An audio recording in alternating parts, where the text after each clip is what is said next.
என்னம்மா ஜானகி, விருந்தோம்பல விலைக்கு வித்துட்டீங்களா? பின் என்னம்மா, விருந்தாளிங்க யாராவது வீட்டுக்கு வந்தாங்கன்னா அவங்க சாப்பிட்டது போக மிச்சம் மீறி இருந்தா தான் வீட்டுக்காரங்க சாப்பிடுவாங்க. அதுதான் எங்கள் நாட்டு பண்பாடு. நான் லண்டன் பூரா பேத்திக்கிட்டு இருக்கிறேன். இங்க என்னடான கரையே கந்தரகோலமா இருக்கு. விருந்தாளிய வீட்டுல வச்சுட்டு ஆத்தாளு மகளும் நல்லா பாத்தி கட்டி இறங்கிட்டீங்க. நல்லா விதவிதமா செஞ்சு சாப்பிடுங்க. ஏன்னா ஜெயிலுக்குன்னு போயிட்டா அப்புறம் வெறும் கேப்பங்களையும் கஞ்சியும் தான். அனுபவத்தை சொல்றேன். காட்டி கொடுத்துட மாட்டேன். ஒரு எசகு பசகா நடந்துட்டேன்னு வச்சுங்களேன். அதுக்கா சொன்னேன். எப்படி லைஃப்னு பார்த்தாலும் கூட ஒரு 14 வருஷம் விட்டு தீட்டிடுவான். அப்புறம் பொண்ணு வெளியே வரும்போது அம்மா மாதிரி இருக்கு.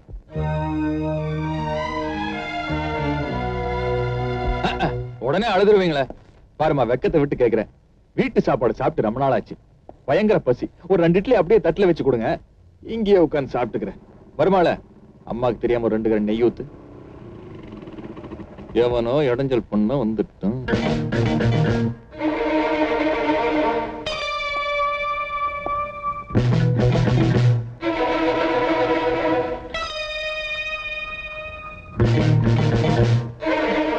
தம்பி, இவரு எங்க அண்ணன். லண்டன்ல இருக்காருன்னு அடிக்கடி சொல்லுவேன்ல, அவருதான். சொன்னத ஞாபகமே இல்லையே. எங்க அம்மா எவ்வளவோ தரம் சொல்லிருக்காங்க, நீங்க தான் மறந்துருப்பீங்க இல்லம்மா? குழந்தை யாருன்னு என்கிட்ட சொல்லவே இல்லையேம்மா.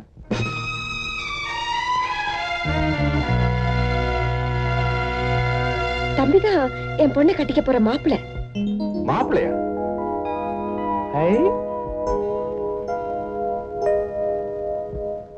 அப்படியா? உட்காருங்க மாப்பிள்ள. அப்புறம் என்ன தொழில் பண்றீங்க?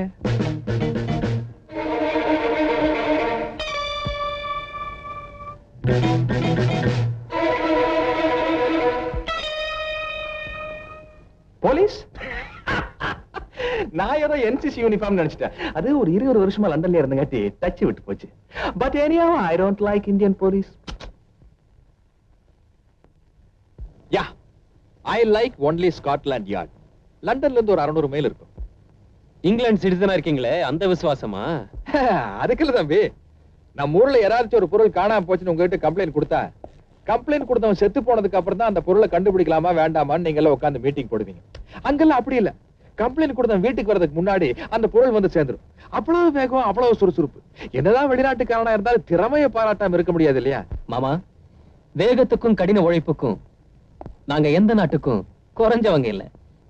இருக்கிற கொஞ்சம் வசதிகளை வச்சுக்கிட்டு ரொம்ப சிறப்பா ஒர்க் பண்றவங்க இந்தியன் போலீஸ், குறிப்பா தமிழ்நாட்டு போலீஸ். அப்படியா மாப்பிள? இது வரைக்கும் நீங்க உங்க சர்வீஸ்ல என்ன பெருசா கிழிச்சிருக்கீங்க? இல்ல மாமா, இனிமேதான் கிழிக்கணும். இப்பதான் டியூட்டியில் ஜாயின் பண்ணிருக்கேன். மாமா, நேத்து நைட்டு ஜெயில தப்பிச்ச உடனே 6 முகங்கிற தூக்கு தண்டனை கைதி மர்மமான முறையில கொலை செய்யப்பட்டிருக்கான். அது கொலையா தற்கொலையான்னு ஒரே குழப்பமா இருக்கு. ஆனா என்ன பொறுத்த வரையிலும் அது ஒரு கொலையாத்தான் இருக்கணும். ஓஹோ, அப்போ இந்த ஜெயில இருந்து தப்பிச்சு வந்தான தூக்கு தண்டனை கைதி ஒருத்தன் சிவசுப்பிரமணியமா இன்னும் ஆறுமுகம்? ஆமா, அவனை கண்டுபிடிச்சாலும் தூக்குலதான் போட போறீங்க. அவனே செத்துட்டு போறான். ஆமா, அந்த கேஸ கூட நீங்க தான் டீல் பண்றீங்களா? ஆமா, அந்த கேஸ் இன்வெஸ்டிகேட் பண்றது நான் தான். அவனை கொன்ன அந்த கொலைகாரனை within 10 daysல நான் கண்டுபிடிக்கல, என் பேர் பாலு இல்ல. ஏன் தங்கச்சி, ஓ மருமக புள்ள அந்த கேஸ கண்டுபிடிப்பாங்கற?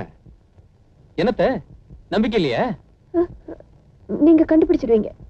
தங்கச்சி, மாப்பிளைய காக்கா பிடிக்காத. 10 நாள்ல உங்களால அந்த கொலைகாரனை கண்டுபிடிக்க முடியாது. 10,000 ரூபாய் பந்தயம். மாமா, 10 நாள் அந்த கொலைகாரனை என்னால கண்டுபிடிக்க முடியலன்னா நான் உங்களுக்கு 10,000 தரேன். ஓகே? சேலஞ்ச். சேலஞ்ச்.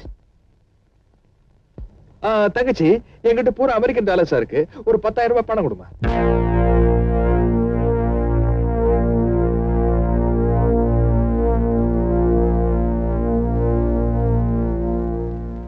அத்தை, அப்படியே எனக்கும் ஒரு 10,000 ரூபாய் கொடுங்க.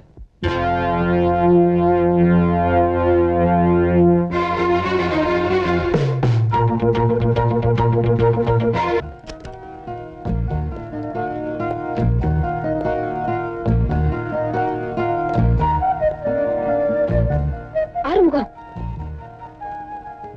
தயவு செஞ்சு இந்த ரூமுக்குள்ள மட்டும் வராத.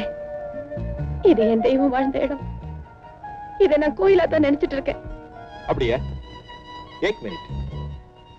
அதையே எடுக்கிற? நீதான் இந்த ரூம் கோயில்னு சொல்லிட்டியே. ஆலயத்துக்குள்ள ஆயுதங்களை வைக்கிறது சட்டப்படி தப்புமா? அதனாலதான் எடுத்தேன். இனிமே அந்த ரூமுக்குள்ள வரமாட்டேன்.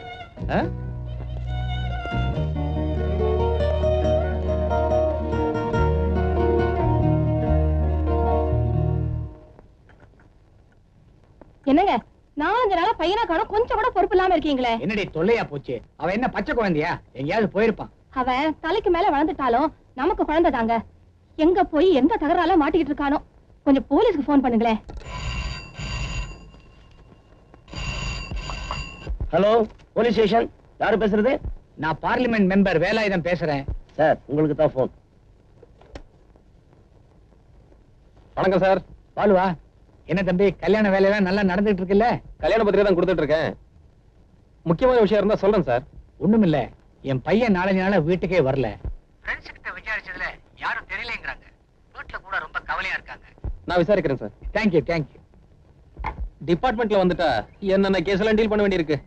நம்ம எம்பி பையன்ல ராஜ், அவனை காணுமா? அப்படியா? அவனால அடுத்தவன் தான் காணாம போவானே தவிர அவன் எப்படி காணாம போவான்? அவ்வளவு மோசமானவனா மாப்ள? ஆமா சார், பயங்கரமான அயோக்கியம். அப்போ அவன் பண்ண அயோக்கியத்தனமே அவன் அழியறதுக்கு காரணமா இருந்திருக்கலாம்ல மாப்ள? புரியல மாமா. அட, அவன் ஏதாவது தப்பு பண்ணிருப்பான், யாராவது அவனை தட்டி எறிஞ்சிருப்பாங்க. என்ன திவ்யா, உனக்கும் புரியலையாமா? இல்ல, யாராவது அவனை சாகடிச்சிருப்பாங்களோன்னு ஒரு டவுட். என்கிட்ட இதெல்லாம் சொல்றீங்க? ஏய் உக்காரு. மாமா உன்னை கோர்ட்ல வந்து சாட்சியா சொல்ல சொன்னாரு. ஏதோ சஜஷன் கேட்டாரு. அதுக்கு போய் என்ன நீ? எவன் செத்தா எனக்கு என்ன, சாகாட்டி எனக்கு என்ன? என்கிட்ட எதுக்கு அபிப்பிராயம் கேட்கணும்? எந்த கிளவி எக்கேடு கேட்டா எனக்கு என்னன்னு நீ வேணும்னா சும்மா இருக்கலாம். ஆனா கொலைகாரனை கண்டுபிடிக்க வேண்டியது மாப்பிள்ளையோட டியூட்டி இல்லையோ? ஏன் மாப்பிள்ளை ஏகப்பட்ட கேஸ் வந்திருக்கும் போல இருக்கே. அதை ஏன் கேக்குறீங்க sir? So the busiest police officer in India. Daily ஒரு கேஸ் வந்துரும். இருக்காரா பின்ன? சொம்பு திருடினவன், செவிரேறி குறிச்சவன், பிக் பாக்கெட் அடிச்சவன், பிராத்தல்ல மாட்டிக்கிட்டவன், இந்த மாதிரி ஏகப்பட்ட கேஸ். ஆமா, இந்த ஊர்ல வேற என்ன கேஸ் வர போகுது? ஆமா, இதுக்கு நடுவுல அந்த தூக்கு தண்டனை கைதி ஹரிஹர சுதனை, அது என்னது, அவன் பேர் என்னமா? ஆறுமுகம். அது எப்படி அவன் பேரை மட்டும் இவ்வளவு கரெக்டா ஞாபகம் வச்சிருக்க? அந்த கேஸ்ல எப்படி மாப்பிள்ளை ஜெயிக்க போறீங்க? 10,000 ரூபாய் எனக்கு தான். கோவிந்தா சார், அது மட்டும் நினைக்காதீங்க. அந்த காசு எனக்கு தான். பரவாயில்ல, வச்சுக்கங்க. ஹண்டிங் போய் ரொம்ப நாள் ஆச்சு மாப்பிள்ள. அப்படி ஒரு ரவுண்ட் போயிட்டு வரேன். கடைசியா ஆப்பிரிக்கன் ஃபாரஸ்ட்ல போனது. அங்க ஒரு யானையை சுட்டம் பாருங்க. கேஸ் போட்டுப்பாங்களே. சுட்ட ஆனா படல. உங்க மாமாக்கு கிரைம்ல ரொம்ப இன்ட்ரெஸ்ட் போல இருக்குல்ல? இப்ப நடந்திருக்கிற கொலை கேஸ் ஒரே தலைவலியா இருக்குடா. நீ சும்மா தானே இருக்க, ஏதாவது யோசனை பண்ண வேண்டியதானே? என்னது யோசனை பண்றதா? நான் ஏன் ஊரை விட்டு ஓடி வந்தேன் தெரியுமா? ஏன்? கணக்கு வாத்தியாரு யோசின்னு சொன்னாரு. அன்னைக்கு திருட்டு ரயில் ஏறி வந்தவன் தான். இன்னும் திரும்பவே இல்ல. இப்ப யோசின்னு சொல்லியிருக்க, மறுபடியும் எங்க ஊர் கூடிடுவேன். இங்க பாடுறா, மண்டைக்கு வெளியே ஒண்ணும் இல்ல, உள்ளேயும் ஒண்ணும் இல்ல.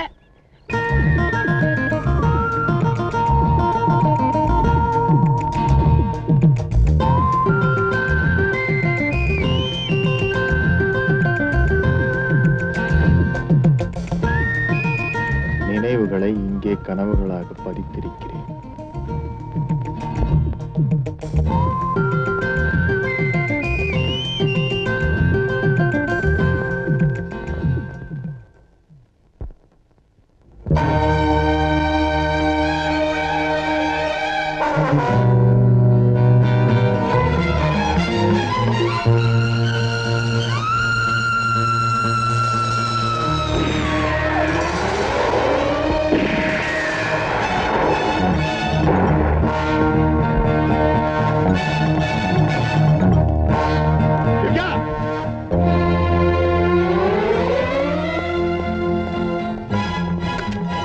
இருக்கானே அவன் யாரு? கொஞ்சம் மேனஸோட நடந்துக்குங்க.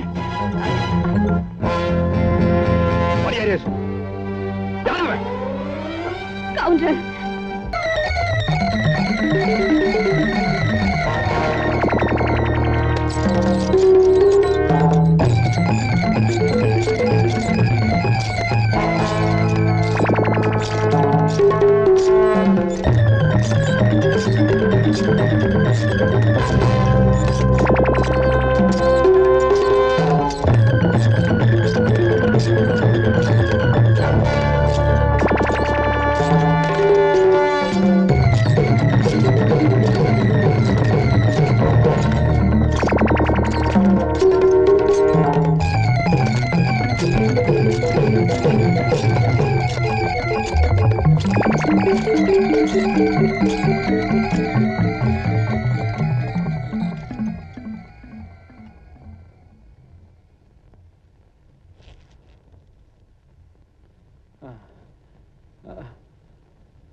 ஹலோ மாப்ள.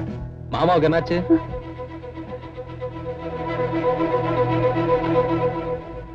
ஒண்ணும் இல்லையே, ஒண்ணுமே இல்ல. மாமாக்கு பல்லு வலி.